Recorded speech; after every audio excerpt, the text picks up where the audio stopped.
Video में आगे बढ़ने से पहले लाइक, शेयर एंड सब्सक्राइब जरूर करें। धन्यवाद। मैं पहले एक वीडियो बना चुका हूं जिसमें बताया था कि एनफोर्समेंट डायरेक्टरेट और दूसरी केंद्रीय एजेंसियां क्यों कैथोलिक चर्च से जुड़ी कुछ संस्थाओं, खासकर छत्तीसगढ़, झारखंड और अन्य जगहों पर रेड कर रही हैं और उनका मकसद क्या है। आप लोग इस बारे में डिटेल में एक वीडियो देख चुके होंगे। इस वीडियो में मैं कुछ ऐसी बातें बताने जा रहा हूं जो मुझे पता है। समझिए कि केरल के कुछ यूट्यूबर्स और दूसरे यूट्यूबर्स भी यहां वहां छिटक जाते हैं। मैं एक बार अगर कहीं चला गया तो वहीं चला गया, बस। खबर में व्यूअरशिप के आधार पर नहीं, बल्कि इस चैनल को बंद करने की वजह से है। इस चैनल को कुछ लोग ही देखते हैं, उन्हें कुछ बातें ठीक से पता है। मैं जो कह रहा हूं उसमें कोई गलती नहीं है। सब कुछ ठीक से रिसर्च करके ही आपके सामने रख रहा हूं। आज कुछ कहूंगा, कल बदल दूंगा। 2 दिन बाद बिशप लोग भी बीजेपी के आगे घुटने टेकेंगे, नहीं तो बीजेपी अगले साल तक सरकार में रहेगी। ये सब चीजें दबाने की कोशिशें चल रही हैं। मैं वो सब जानता हूं। वो सब मुझे पूरी तरह इग्नोर कर रहा है। मैंने उसके बारे में क्या क्या कहा होगा। और फिर ये जो कह रहा है कि बीजेपी भारत में राज कर रही है, दिल्ली में राज कर रही है। मैं लगभग 30 सालों से पत्रकारिता कर रहा हूं। मुझे 2 बार गिरफ्तार करके जेल में डाल दिया गया है। क्या मैं पीछे हट गया? वो तो मेरे डीएनए में है। सच्चा मलयाली डीएनए। मतलब चाहे जितना भी मुझे दबाओ, मैं बिल्कुल नहीं बदलूंगा। चाहे मुझे जेल में डालो या मारो, मैं उसे पूरी तरह से स्वीकार नहीं करता, क्योंकि मैं बिल्कुल भी डरता नहीं हूं। तभी तो इतने सालों तक जिंदा रहा हूं। आगे भी ऐसे ही चलता रहेगा। जो अच्छा करता है वही उसे हाईलाइट करेगा। जो बुरा करता है उसके लिए फर्क नहीं पड़ता, चाहे प्रधानमंत्री ही क्यों ना हो। जो भी हो, उसे साफ साफ दिखाने में मुझे कोई हिचक नहीं है। इतने सालों में यही किया है और आगे भी करता रहूंगा। इतनी सारी समस्याएं इस कैथोलिक चर्च के साथ क्यों हैं? ये कोई नया मामला नहीं है। ये सब गलतफहमी है। इसलिए उनकी कई सोच गलत है, जो केरल की चुनाव में भी दिखती हैं। इस चर्चा का मकसद था कि इन क्रिश्चियन वोटों को लेकर बीजेपी कुछ सीटें जीत सके, पर वहां के कैथोलिकों ने वोट नहीं दिया। उन्होंने साफ कह दिया कि बीजेपी को वोट मत देना, किसी भी हालत में वोट न देना। कई कैथोलिकों का वोट काफी अहम होता है, इसलिए उन्होंने ये बात सार्वजनिक कर दी। यहां तक कि बीजेपी या एनडीए के कुछ कैथोलिक उम्मीदवारों ने भी मुझसे कहा कि ऐसा ही होगा, हमें वोट देने की कोई जरूरत नहीं है। लेकिन जब चर्च कुछ कहता है तो हम उससे सहमत होते हैं। ये बात कहने वाले कैथोलिक विश्वासियों ने खुद Indian national democratic alliance India के कैंडिडेट के तौर पर कोट्टायम के इडुही बेल्ट में चुनाव लड़ा है। उन्होंने मुझे फोन करके बात भी की है। तो वही रहने दो। आखिर क्यों इस मामले में कैथोलिक चर्च की नफरत आ गई? ये तो भारत के आदिवासियों और दलितों के हक की बात है। एक इंसान क्या होता है, एक भारतीय क्या होता है, ये सब उन्हें समझाया गया है। यानी कि केरल से आए इस कैथोलिक पिताजी और ये जो कैथोलिक चर्च है, वही है। यही इसका मामला है। आप जानते हैं, मलयाली कैथोलिक पिताजी बहुत ही समर्पित होते हैं।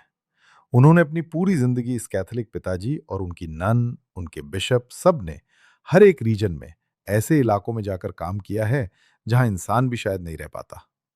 ये सिर्फ भारत में ही नहीं है। मैंने वेस्ट अफ्रीका और ईस्ट अफ्रीका में भी जाकर इन मलयाली पिताओं और ननों को देखा है।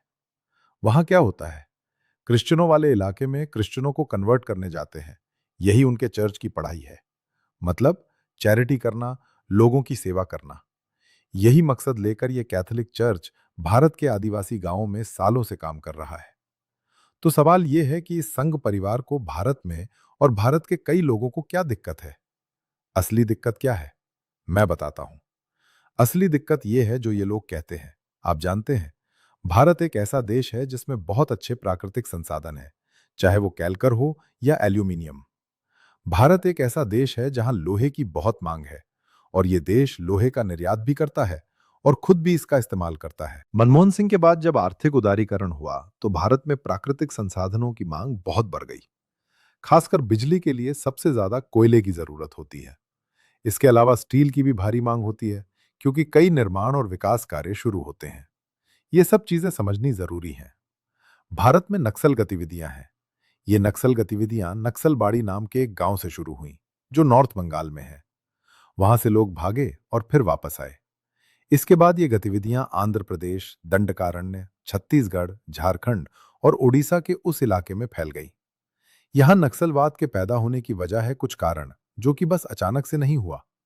नक्सलवाद मुख्य रूप से यहाँ के ट्राइबल जमीनों पर है, जहां कोयला, लोहे और एल्यूमीनियम जैसे खनिज पाए जाते हैं।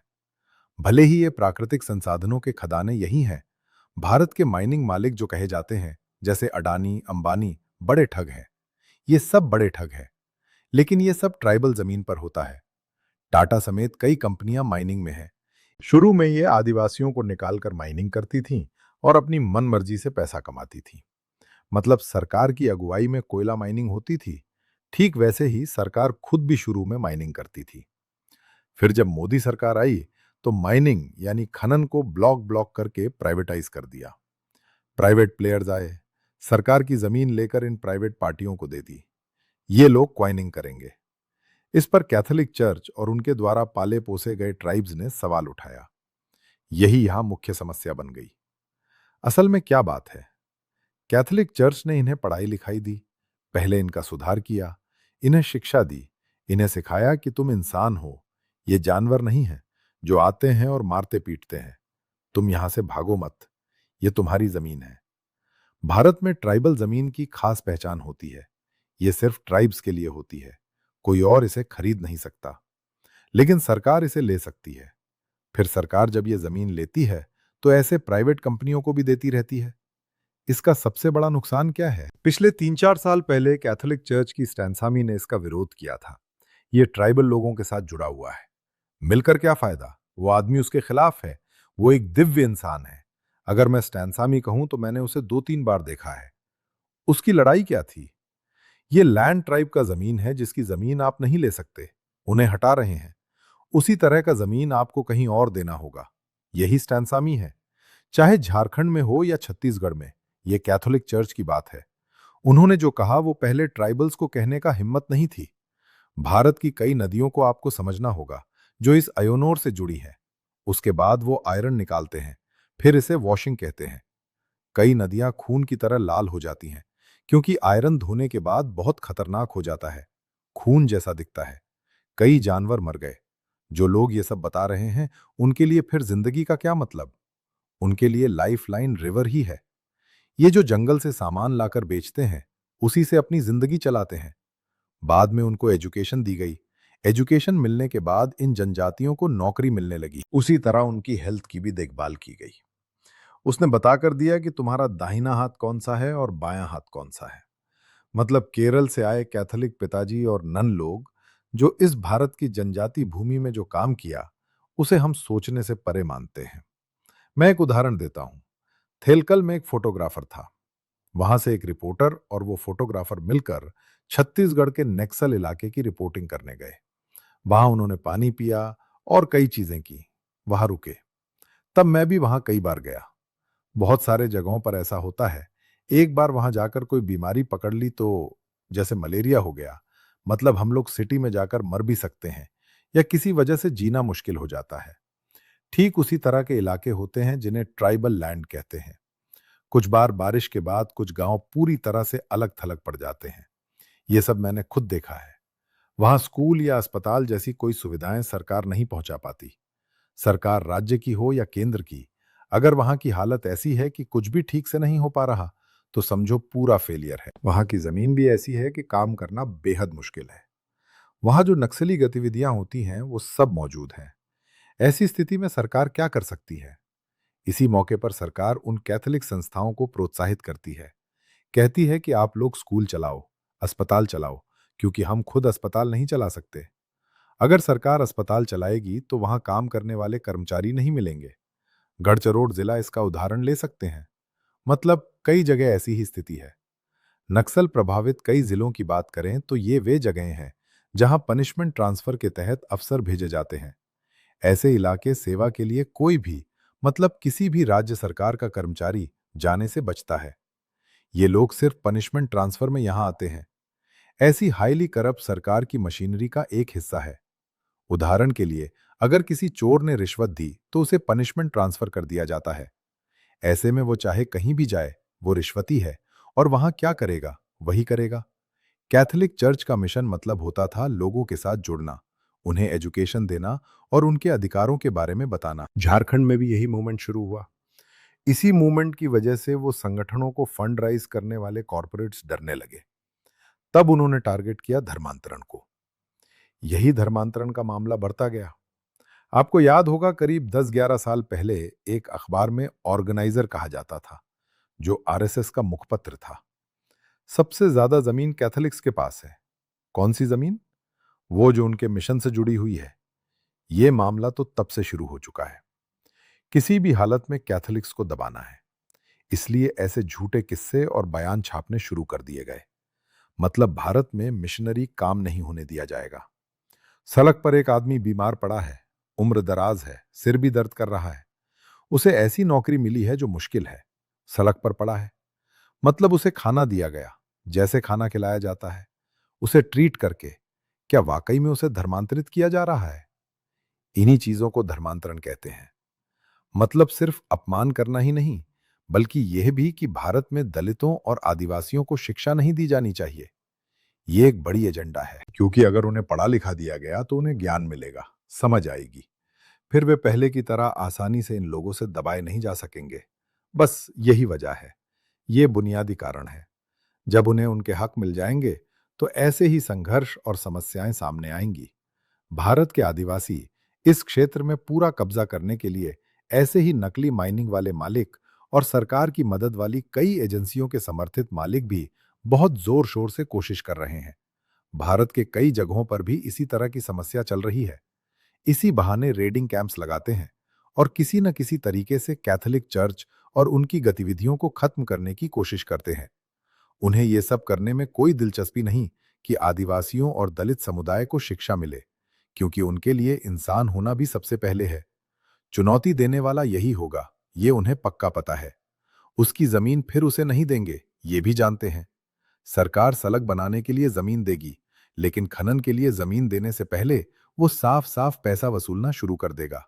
यही है मुद्दा। मतलब आज भारत पर जो राज कर रहा है, चाहे वो किसी भी पार्टी का हो, उनके कई पोषण संगठन हैं जो उनके सबसे बड़े दुश्मन हैं। ये मैं कई वीडियो में बता चुका हूं। मुसलमान नहीं, उनके सबसे बड़े दुश्मन भारत के ईसाई और ईसाई मिशनरियां हैं। हाँ, बिल्कुल वैसे ही इसका दूसरा चरण भी है। भारत में खासकर पेंटिकॉस्टल इवेंजेलिकल चर्च ने ये सुसमाचार फैलाना शुरू कर दिया है। ये लोग आदिवासियों के बीच जाकर उन्हें कन्वर्ट करने लगे हैं। आप जानते हैं, गुजरात में मोदी की सरकार है जो इस बात को मानती नहीं है।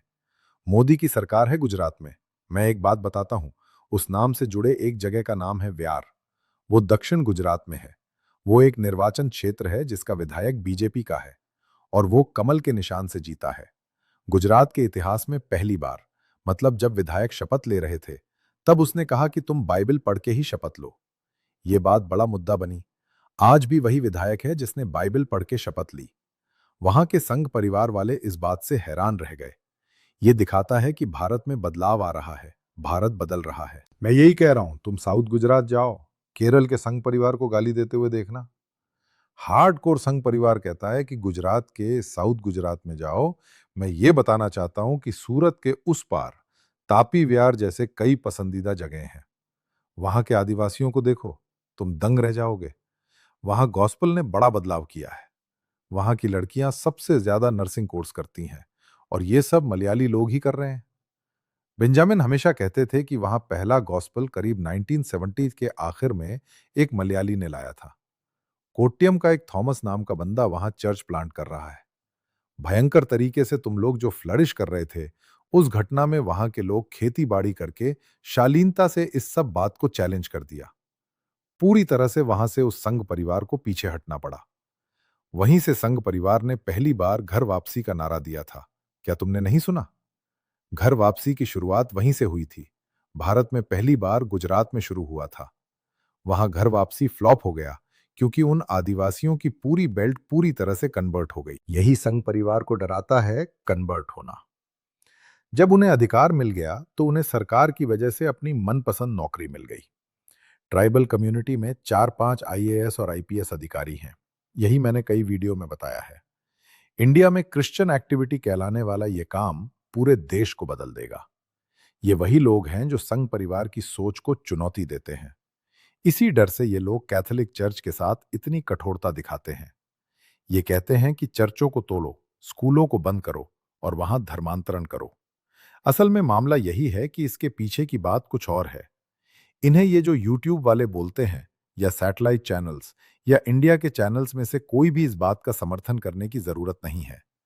पहले से ही इंडिया के कई अंग्रेजी मीडिया क्रिश्चियन लोगों के पक्ष में है, क्योंकि ये लोग एक बड़ा बदलाव ला रहे हैं।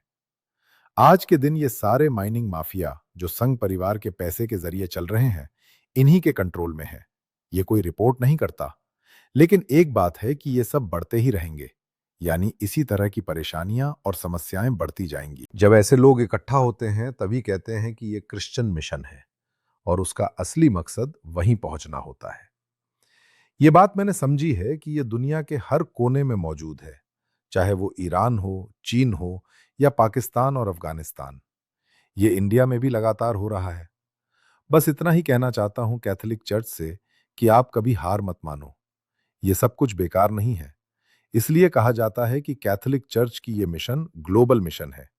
उन्होंने जो कुछ भी कहा है, उसमें से किसी बात को नजरअंदाज मत करो। इन लोगों के साथ समझौता मत करो। आखिर में वही लोग झुकेंगे, और यही हम आने वाले समय में भारत में देखने वाले हैं। संघ परिवार की योजनाएं सफल नहीं होंगी, इसके बहुत सारे सबूत मैं दूंगा। गुजरात, साउथ गुजरात सहित झारखंड और भारत के कई हिस्सों में संघ परिवार की कई योजनाएं पूरी तरह से फेल हो जाएंगी। हिंदू जब जाग जाएगा तो भारत कमजोर नहीं होगा, ये बात याद रखना।